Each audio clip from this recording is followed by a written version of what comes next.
It is portal madness. We got the playoff set. Did they get it right? The SEC squad is getting together right now. You're talking ball with the SEC squad, sponsored by Game Time. From Alabama to Tennessee, from Georgia to Oklahoma, from Auburn to Texas, it's the local experts of the Locked On Podcast Network bringing you scoops, breakdowns, and the most comprehensive preview of the upcoming SEC weekend. It's the SEC squad, and we have a seat for you. Hurt feelings and thin skin are prohibited. Squad up. You're part of the SEC squad. That's right, everybody. Welcome into the SEC squad. Sit back, grab your favorite beverage, and join us as you get ready for another week of hot topics and discussion. We are officially into the offseason for the majority of teams out there, but we got the playoff set. Some teams still playing meaningful football. Let's welcome in our panel Stephen Willis, host of Locked On Ole Miss, Clint Shamblin, host of Locked On Bulldogs, John Miller, Locked On Mizzou, Jay Smith, Locked On Sooners, Chris Marler, Locked On Gamecocks, Corey Burton, Locked On Vandy, and I'm Chris Gordy, host of Locked On SEC. And guys, Sunday we had a selection show, and we have our playoff set, our first edition of the 12-team playoff. I'll just kind of open it up to whoever wants to jump in here. Are you happy with it? Did they get it right? Obviously, we were hoping the SEC, some of us hoping the SEC could get 4 teams in. They only get 3. Everybody okay with the selection committee's picks? I am happy with it, but they got it absolutely right, and it was horrible at the same time. I think that's about the best way you can look at this. I think it was too much drama. They had a very subjective selection process, but at the end of the day, they probably got the right 12 teams based on their rules. Alabama lost by 21 points to Oklahoma. Ole Miss got beat at home by freaking Kentucky. And South Carolina got blitzed by Ole Miss and Alabama, who they were competing against. So, yes, the SEC was only going to get 3 teams. But no, everybody that's watching this, that doesn't mean the end of the SEC, because Georgia is still probably one of the better teams in the country. Texas can win the national title, and Tennessee is going to beat Ohio State and Columbus. You made a lot of good points on the Texas one there, I think, for one. Like, here's the thing. I agree with some of what you're saying. They got it right by putting SMU in over Alabama. The issue is I still don't understand why Bama was ever propped up to number 11 the episode. Me too. And then we were like, oh, I guess they're getting in. Now we all have to pretend to be shocked when they didn't get in against SMU. I said this last week. I don't think the committee – I think what they wanted more than anything, it's like playing poker. Like, you don't want good cards. You want easy decisions. And I think that they did not want to have to make any sort of like bad judgment call, partially because they didn't know what they were doing in the first place. But to say that they got it right, that only adheres to what like the SMU versus Bama argument. That's it. Because if you're sitting here and saying, but we just played 12 or some teams played 13 games over a 15-week schedule, and Boise State is a 3 seed in a national like playoff bracket. But it's by their rules. Yeah, they followed their rules for a change. And honestly, the one that I feel like has probably the biggest gripe would be South Carolina, mainly because that LSU game was a travesty to college football in general. That's kind of one you almost give a mulligan, because you can't return 2 pick sixes back and both of them get called back because some egregious call that happened in between it, right? That to me is probably where you you could have an argument there. I do think they got it right for a change, that they fought. And just as you said, Stephen, they followed their rules. They went ahead and went with that. I do think SMU should have been in there. To me, if you want to make sure that the conference championship matters, the 2 teams that make it there probably should be heavily considered to make it in the playoffs each time. Just because they made the freaking conference championship, especially because nowadays we don't have divisions. It's the 2 top teams playing for the title. Just about everybody has done it now. Thank goodness we finally got to that model. So at that point, you should consider the 2 teams that have made it, that are in the championship, to be able to play each other. The rest of these teams that are playing these super simple schedules, Indiana, Penn State, who get lucky every other year, they don't have to play the top dogs, and everybody else below them, they're easily blown out. They're going to finish the season 11-1 every single year. We need to figure out something for that kind of crap. Eliminate that crap. That's the problem with the rules and rankings of the playoffs, is we're giving them that consideration when their schedules are atrocious. And that's honestly no different than even some SEC schools. I mean, we all talk about Texas schedule. Texas, yeah. You're going to have that when you have these super conferences, which makes it so much harder to do this, because the variables now, there are too many. There are too many possibilities of how this is going to work. We need to fix that part. Fix that part of it. I think we're good. It'd be simple. Here's a simple change that I actually think could help long term if the committee wanted to, and it would have to be coincided with AP and the coaches poll. If you didn't have the AP and the coaches poll out before the college football seeding, all of a sudden they should be higher conversations kind of go away. If everybody entered the season as we're going to the conference championship, we're just going to play the games, and we're not going to let you know who thinks what of whom at what point, except for only the playoff committee caring about that. Or take the coaches in the AP poll into consideration, committee. Have them give you things, vote on it, and give them to the committee. And then when the rankings come out, those are the verified rankings. And all of a sudden, Oregon being one all year. Well, they weren't one all year. They were only one ranking that mattered from week 8, 9, 10 on. All those things. Anyway, just a small little thing that might help this whole argumentation go forward. I want to say one more thing. It's probably the only good point I've made at any point all season, and in my opinion, like this is what I was most dumbfounded by with the committee was they kept saying, hey, listen, conference championship games matter.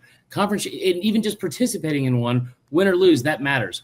Well, if that's the case, how come that when they made the announcement that Arizona State and Iowa State were playing like that Sunday, we all knew, it was understood to everyone, the winner is getting into the playoff, the loser is out. No matter what, it's not in question. Both those teams had a higher ranked strength of schedule than SMU. Both had a better resume than SMU. So if all conference championship games matter, I'm not sure why that one didn't matter. And then why don't you just tell me that, like, you know what, the ACC championship game is the one that matters most here because it has like the most to lose. Well, if conference championship games matter, like you told us over and over and over again, how come when Clemson won their conference championship, they moved up one spot to 16, the team they beat dropped to 11. So they were 5 spots behind the team they beat 12 hours prior to you releasing the rankings. Like that part makes no sense. Well, they should do more I get what Clint's saying. Like the committee, when they put out their first batch of rankings, should look nothing like the AP and coaches. Like just start from scratch and go, you know what? I got Penn State one or whatever. Like whoever you think is the most impressive that week. And then do you think they should change it drastically every week? Like overreact. If a team just beat a top 5 team on the road, I'm moving them up 10 spots. Like you get a lot of, like, should there be more ebbs and flows instead of this? Well, you moved up 1 spot. Well, you moved down 2 spots. Like, I think there should be more drastic movement week to week based on what's happening. I think Clint's right. I think Clint's right here. We need to abolish the usage of AP and coaches poll when it comes to the college football playoffs. Get rid of that crap. They need to start a whole new setup as far as rankings, because this is what they say. Every week, they start from scratch when they rank the teams, which is why you see randomness in it. But at the same time, there's no consistency to that portion either. I think that's also horse malarkey, but I'm not going to say really bad words on here like I want to, but they claim that that's what they do, and it doesn't seem like they're doing that portion of it. We need to stop using AP polls, especially preseason, because I'm really sick and tired of seeing the AP poll put teams in the top 10, because every year 2 teams in the top 10 are guaranteed to not be ranked by the end of the season. Yep. They get these teams that get that win, that top 10 win. They're like, oh, they've got a top 10 win this season. Come to find out the team is trash, and now they're no longer listed on there. So we got to stop giving that. I don't like rankings before week 4. Give me rankings after the first month is over. Then you have an idea of who teams are, a potential thought of what they could be. Then from there, start creating your rankings. But anything before that, stop. Don't ever tell us at all until week 15. Just make it a surprise at the very end. I'm about to say something that's not very popular. All right. BCS had it right. Not that they need 2 teams. It was a horrible system with 2 teams. Yes, it was. The perfect ranking system for a 12 or a 16 team playoff. But your problem you run into that, though, is that the BCS also leveraged AP polls and stuff as a calculation within their model. Put in the calculation. A complete joke, by the way, just in case we're not. John, tell him. Know that. Good Intern does the literally sports poll. Information directors are turning that stuff in. Yeah. You think Kirby Smart is watching, South Carolina and Vanderbilt? I don't think that's what I mean. He's not at all. So why is? And nobody is. Neither is Eli Drinkwitz or anybody else. I asked Should Kirby college football have a net ranking? What was that Sunday? I asked Kirby his thoughts on potential opponent in Indiana or Notre Dame. He's like, Chris, I can't answer that. Like, he's basically saying, I haven't watched either of those teams. So why are you voting them in a poll? Kirby knows your name. if we could talk about and make a quad 1 and a quad 2 and a quad 3 win, yes, where that was a situation that would make this a lot more public and a lot less subjective. Because I'm going to tell you something right now. The subjectiveness of the committee is a feature, not a bug to them, because it gets all this drama and the ratings and all of this conversation that's going on. But the problem is, until we stand up and say we need a system that actually works, it's going to sit here on the drama. It's going to be WWE, and that's what they're doing right now. Imagine, if you will, outside of the SEC standings, imagine if Texas, with the easy schedule that it had, needed to go and beat Georgia when they were at home, and all of a sudden you say this is a quad 1 win. You got to have these wins to get into the playoff. You don't think that game gets more juice than it did? That game fell flat. Texas didn't show up. These other teams that have a chance to go out and get a quad 1 win, there's your scheduling problem taken care of right there. If people want to complain about not scheduling anybody, go get quad 1 wins on the schedule. If you don't have them in your conference, go get them, put them up there, and let the committee decide on them. Steve, you're dead on this. Do that. Well, have a scheduling model where teams are required to play this many, this particular set of out of conference games, or like you have like 2 P5 opponents and no FCS or none of that. And you like Steve said, you have like the tiered system of, hey, you beat a P4 team, that's at this level in their conference, you get this many. Yeah, like basketball, right? Or even like the NFL does. You can do the NFL model where every year your schedule is set based upon how good you are. Then you get a number one record, a top team schedule, or you get a bottom team schedule. That way you can have an idea of who these top teams are and start knocking people down, because we know who the heavy hitters are every year. Have the heavy hitters play every year. But I just want to remind everyone watching that's not an SEC fan, nobody forced the Big Ten or the Big 12 or the former Pac-12 to play 9 games. We don't care.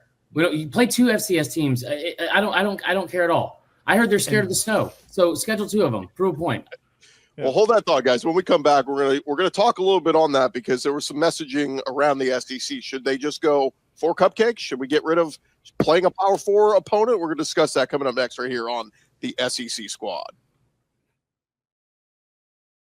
More at the Squad in just a second, but I want to remind you guys, today's episode presented to you by friends over at Game Time. And if you've not downloaded the Game Time app yet, what are you waiting for?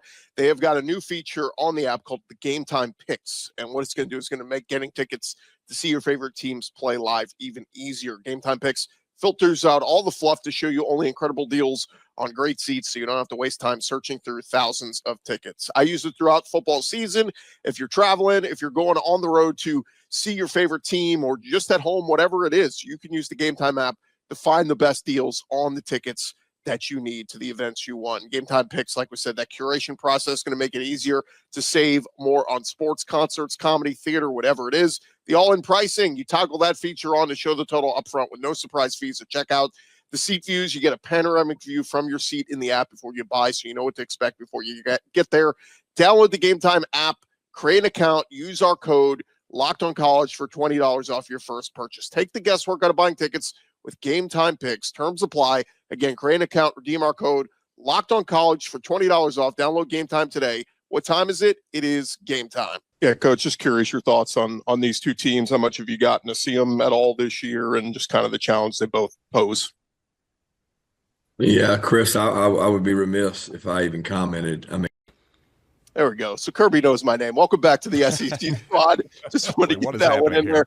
It is interesting, guys, with the big topic that came out. Of course, Greg Byrne from Alabama come out and saying we're going to have to really look at how we schedule our future non-conference games. And, look, and everybody brought up, well, Bama went 4-0 in their non-conference. I get the messaging is saying, why make the road tougher on ourselves? Why, if you're A&M, play a Notre Dame, if all you're just looking at is, did you go 10-2? And at the end of the year, we don't really care who you beat non-conference, because we're not really looking at that. Welcome in Spencer McLaughlin from Locked On College Football joining our panel as well. Where are you guys on this? Should we keep the non-conference games? Because Greg Sankey has a rule: you must play a Power 4 team in non-conference every year in the SEC. I hope Bama schedules Mercer 4 times. I hope they schedule him 4 times next time they play. Like there is no reason to schedule anyone difficult on your schedule. Like and let me be clear too. This whole thing about like, well, they got to play a 9th conference game. The Big Ten, all four teams from the Big Ten that are in the college football playoff, They played a combined 1 Power 4 non-conference opponent all season. But yet somehow every year we get to like beat our chest because you played a 9th game against Purdue or Northwestern at 11 a.m. in a high school stadium. It's ridiculous. This is what's ridiculous. Thinking that football is just in a vacuum and playing easy schools will prepare you for your schedule. If you play Mercer 4 times, go for it. You ain't going to be prepared for the SEC schedule. So go for it, Bama. You're going to lose more.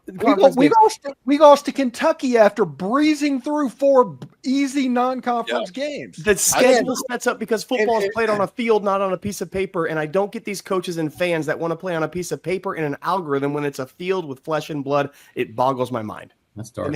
And here's the one reason why scheduling absolutely should not change. It is subjective. Whatever they want to count that particular year, they count it. Next year could be a completely strength of schedule based year because it is all subjective in the committee room. And this is all about drama. So if all of a sudden the SEC schedules are 8 conference game and play in Mercer 4 times, there's going to be a team that gets left out of the playoff because they played 8 conference game in Mercer 4 times. So, but the different situations that can arise when pondering who the last team to get into the playoff is going to be, isn't that a reason to continue to want to have quality non-conference wins on your schedule? Because what if you're a team like Texas, for instance, who had an SEC schedule this year that I think we all agree was really, really weak, so they don't have a bunch of quality wins. I don't think they have a current top 25 ranked team that they beat on their schedule. If they were in a resume debate coming into the last week of the regular season, wouldn't they benefit if Michigan had been ranked in the top 25? Like I think even though Michigan just ended the year at 7-5, again, it didn't come into play for Texas this year, but I think in the coming years it could. They just lost to the same team for the 2nd time this season. They had to play a backup quarterback. By the way, the 4th time against 8 opponents this year in the SEC, they get to play a backup quarterback. 6 of their 7 wins against teams in the bottom 7 in the SEC standings. They dropped 1 spot.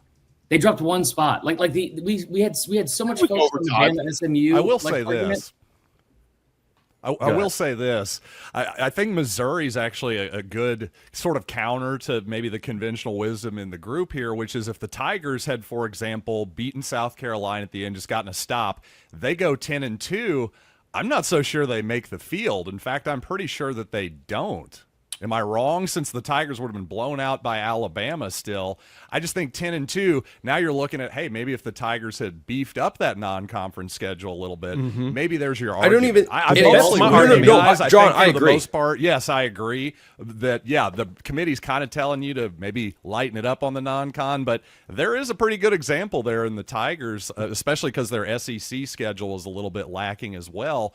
If you get into those types of seasons, you may want to have a decent non-conference schedule. Yeah, John, I agree. And I don't think it's necessarily that of the 4 non-conference games that SEC teams will play, for those that don't have a protected ACC matchup like Georgia, Georgia Tech, or Clemson, South Carolina, I don't think that it's about you need to have 4 good opponents or 1 FCS and 2 great group of 5s and 1 Power 4. You just need to have 1 game that you can point to and say, hey, this is a feather in our cap.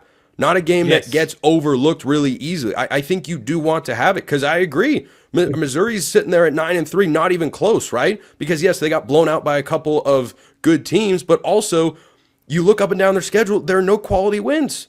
Is that also setting a precedent for, like if you're saying the SEC needs to have at least 1 good extra game because they only play – not saying you said this, but they played 8 conference games.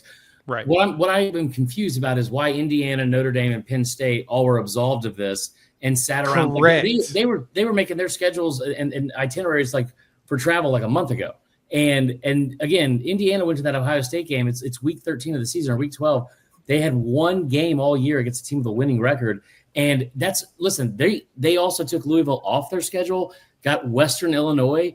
It feels like because there's a 9th game against lesser competition, the Big Ten is somehow absolved of ever having this conversation about strength of schedule. And it's lesser in conference competition. That's the thing that makes me even more mad when it comes to that conversation, because even with the SEC, if you adding those non-conference games to me, and John, I'm with you in the argument of if you can show that you beat somebody out of your conference and you blow them out, that should be able to help you in that conversation, especially if you get lucky enough that the team is actually good, right? Like, unfortunate for whoever decides to play Florida State coming up, they're going to be trash for probably another 2 years, and you blow them out. It doesn't matter, but if that's a 13-0 team or a Florida State can come off a 13-0 record, that looks a lot better on your resume whenever you're talking about this college football playoff. But the bigger thing is, no matter what, just don't lose in conference. And then you'll be fine and people will not say anything. That's the piece that I'm tired of, the non-con portion of it, because yes, it's cool for the fans. I enjoy that. But at the same time, if the only thing we're going to do is say is the SEC, as a longstanding member of this conference, that we're the only conference that matters, if that's the argument that everybody's going to say is, well, all the NFL players are in the SEC, we should just have our own playoffs and just say, screw everybody else. Why do we do anything with anybody else at this point? I want to see other teams get the opportunity to get boat raced in the playoffs if they do a good job of only losing one game. Let them have the opportunity to it. We're going to probably see it. Well, the Indiana Notre Dame piece was stupid. Then get a gifted first round game and then get into the quarterfinals against Boise State or whatever, like the match would be. So then, like, the winner of Indiana and Boise State somehow is playing in like the Final Four. That's the part where it's so frustrating because, and I think this is the first time in a very long time that in the SEC you can sit here and talk about how difficult it is, like, to get through this gauntlet of a schedule, even though it's 8 games every single season. But for the first time in a very long time, it felt like there were some really, really big scheduling imbalances within the conference. And it just so happened to be the biggest brand was gifted that. Like, dude, again, the two teams that met in Atlanta, one of them doesn't have a win over a current ranked team all season long. The other one has 6 games against top 20 teams, 5 of them away from home. Like, Kirby calling out St. One in a neutral field against Clemson. And that's the thing. That's what happens with that massive conferences. You can't do these mega conferences and think that these variables are not going to kick in here and cause even more problems. That is why conference realignment has kind of screwed this up. You're guaranteed to have 1 year that your favorite team, all of us on this panel, 1 year, your favorite team is going to end up with the cakest schedule possible, might even go undefeated. Well, just because I kind of feel like you bring back the East and the West divisions, at least then you're playing everybody on your side, and we can't say you avoid it. But again, you're going to have the years where the West is loaded and the East is down. Well, so, of course, you have to go to 9 conference games because you'd have to play 8, right? So, I don't know. And also, Auburn's going to ruin it for everybody by complaining about Georgia and Bama. So exactly, and you have to find a way to balance that, and you can't because the conference is too big. We need to switch it into a 40-team league, 10-team divisions, and go from there. That's what's going to happen. Or if you want to go bigger, you can do that, but it needs to be no more than 10 per conference or division or however you want to set it up, and then set up an actual playoff system and like have where you take from each one and you trickle it all the way down into a champion. That is Jay the closest Smith for you're going college to football get. Commissioner. That is the closest you're going to get to it because at 130 teams, there is no logical way of actually creating a champion. And There's make always him going throw to be one. overhand in that Dr. Pepper challenge by any too. chance? Huh? Make him throw overhand in that Dr. Pepper challenge too. Yes! For that. All right. What the transfer portal is open. We're going to go around. We'll ask each of you guys to give me a position that you would like to see your school add in the portal. Let's discuss that coming up next. Back to the squad in just a second, but I want to remind you guys, today's episode presented by FanDuel. Of course, you can get ready throughout the rest of the NFL season with FanDuel, America's #1 sportsbook. And right now, new customers can bet $5, get $150 in bonus bets if you win. That's the FanDuel Sportsbook app. Going to give you everything you need to place your live bets all in one place over in the NFL or in college. And when you get a hunch in the middle of the game, you can head over to FanDuel.com. Check out the latest stats, view live play-by-play, and so much more. Just visit FanDuel.com to join today. And they got all the college lines up there as well. Some of these playoff spreads, if you want to get in on Texas minus 11.5 at home against Clemson. If you want to give Tennessee catching 7.5 on the road at Ohio State, they got up there for you at FanDuel.com. That's FanDuel.com. You'll get started with $150 in bonus bets if you win your first $5 bet. Never waste a hunch. Make every moment more with FanDuel, an official sportsbook partner of the NFL. All right, run along here on our SEC squad. And, guys, the transfer portal officially opened on Monday. We're seeing guys leave schools. We're seeing guys go visit other schools already. Let's go around the horn and just you can give me a name you'd love to see at your school or just a position that you think your school absolutely must add in the portal. Stephen, let's start with you in Ole Miss. I think somebody to replace Trey Harris is going to be a must for Austin Simmons at quarterback, and somebody to replace Walter Nolan. Those are the two big positions for Ole Miss this season. They were always hurt too. Wide receiver, big for Ole Miss. Clint Shamblin, what about those Bulldogs? I want every single wide receiver that has ever suited up for Georgia this year to leave via the portal, and I want a new batch coming in totality. Aaron Smith has saved himself with that fumble recovery down at the 4-yard line, but that is about it. Wide receiver is sincerely. You're calling Featherstone by his name now. Abort. I am abort. Because he recovered that football, he gets his name back on my show. Absolutely. No, wide receiver. Defensively, I think it's going to be fine on the back end. We got very, very young in the secondary. Linebackers are going to be there. Defensive front needs some depth to it because a lot of guys are already rumored to hit the portal. So defensive line, interior, as well as wide receiver. Yeah, when Arian Smith had another drop, at a buddy tell me, well, he must be young. I said, he's a fifth-year senior. He's been there since, I think the Obama administration. Listen, hey, in the broadcast, them calling him not a natural catcher of the ball is just a wild saying about a Georgia wide receiver. Why are you there? John Miller, how about those Mizzou Tigers? What do they need? Yeah, well, after beating number 1 Kansas this past weekend, another shooter maybe. Oh wait, we're talking football. My fault. I just had to get that in there. But on the football field, you got to look quarterback. Brady Cook is moving on. There's not an obvious replacement. I think Miller Moss may be the guy. He's visiting today, USC transfer. He's definitely the guy Missouri's definitely focused on. So hopefully we wrap him up by the end of the week. That's my possible have a thought 4-year starter no matter what. Like all y'all do is replace 4-year starters with another 4-year starter of just the most elite game managing quarterbacks in the country. It's awesome. Well, it's been 3 years of Brady Cook, but no, exactly. Hey, Drew They're Lock saying Miller Moss might be a package deal, by the way. So there might be a couple of Trojans. There you go. Package deal with who? USC. Another Trojan Trojan. for your Just package. like- Other running back. I think the running back, yeah. Gotcha. Shout out Drew Lock, though. He's still getting starts in the NFL. Corey Burton. Yeah, he is. Yeah. What does Vandy need? I mean, Diego Pavia's gone. You need a quarterback. Well, Diego Pavia, we need to get some resolution there because he's suing the NCAA, which I don't see that's going to happen. But need a definite replacement for him. But outside of that, wide receiver for sure, because Vandy needs a passing game. They don't have one. One does not exist on Vandy's campus, so you need that. Chris Marler, Gamecocks, they got the toughest part figured out. You got a stud in Lenore Sellers coming back at quarterback. But what other position, if you could add any in the portal, would you add?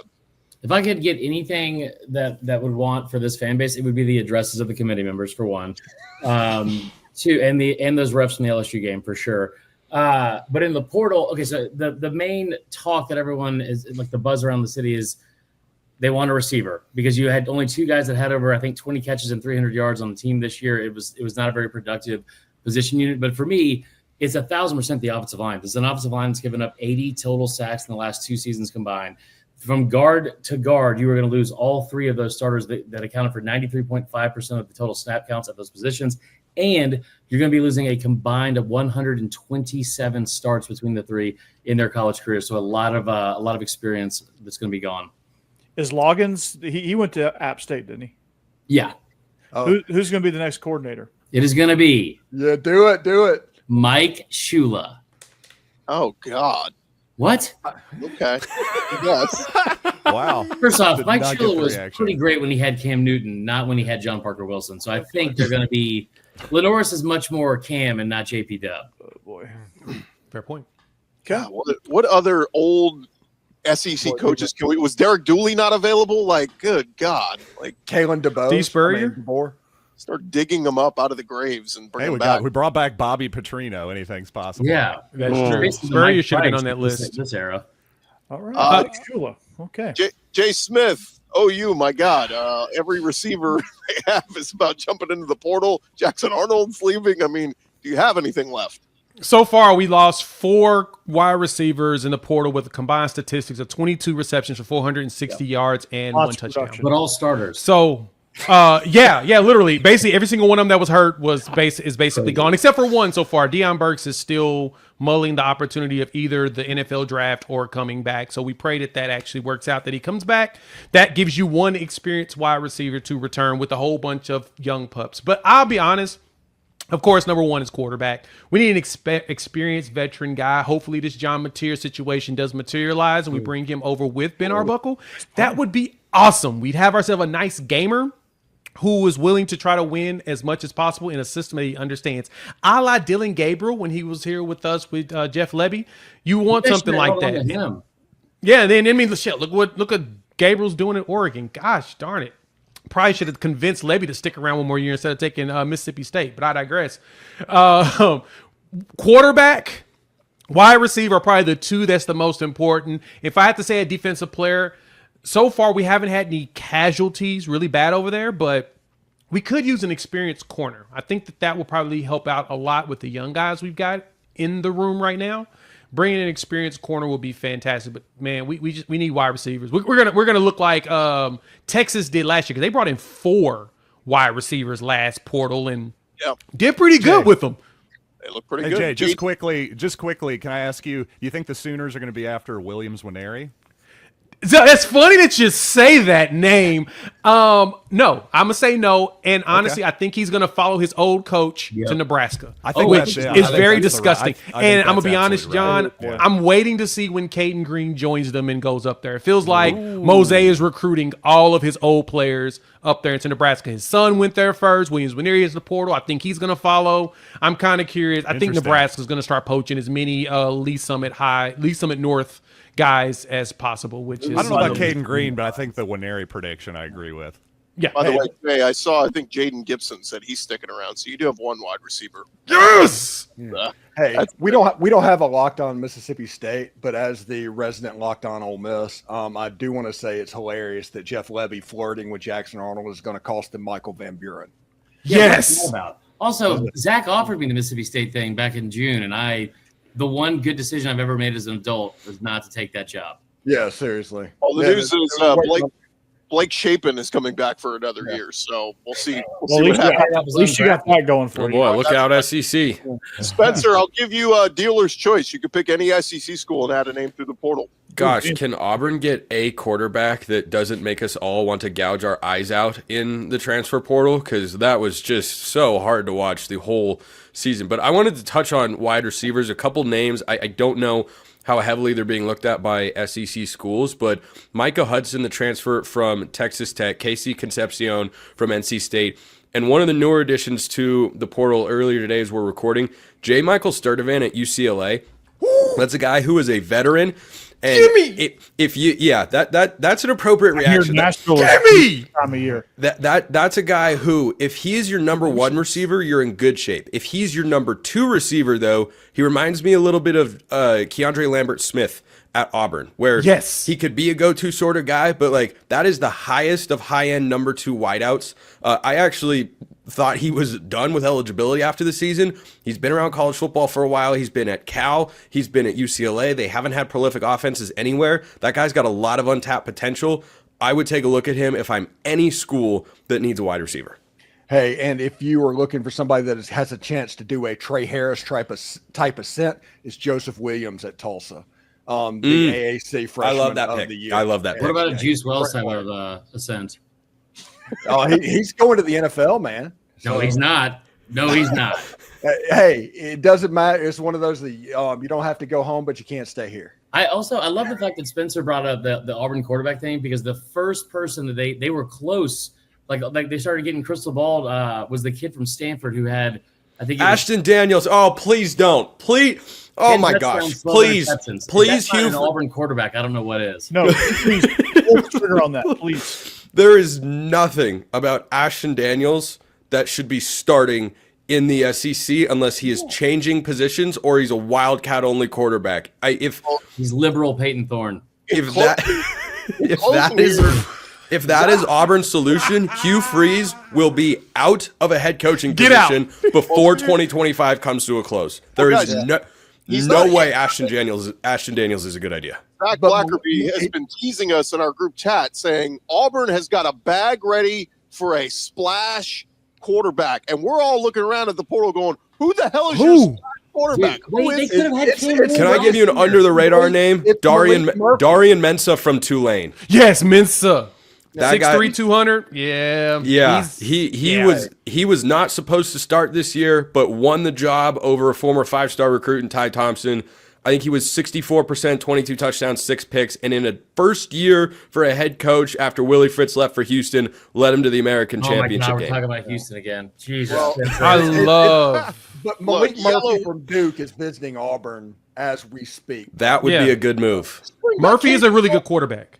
Caden Salter, he was his quarterback at Liberty. Just bring him down to Auburn. Bring back Peyton Thorne one more time, brother. He's yes, more Thorne. I'm telling you. on the schedule next year. I think Caden Salter is Peyton Thorne round 2. Yeah. Freeze to win 6 games now. Robbie Ashford, he's back in the portal. So Deuce Knight as a wide receiver?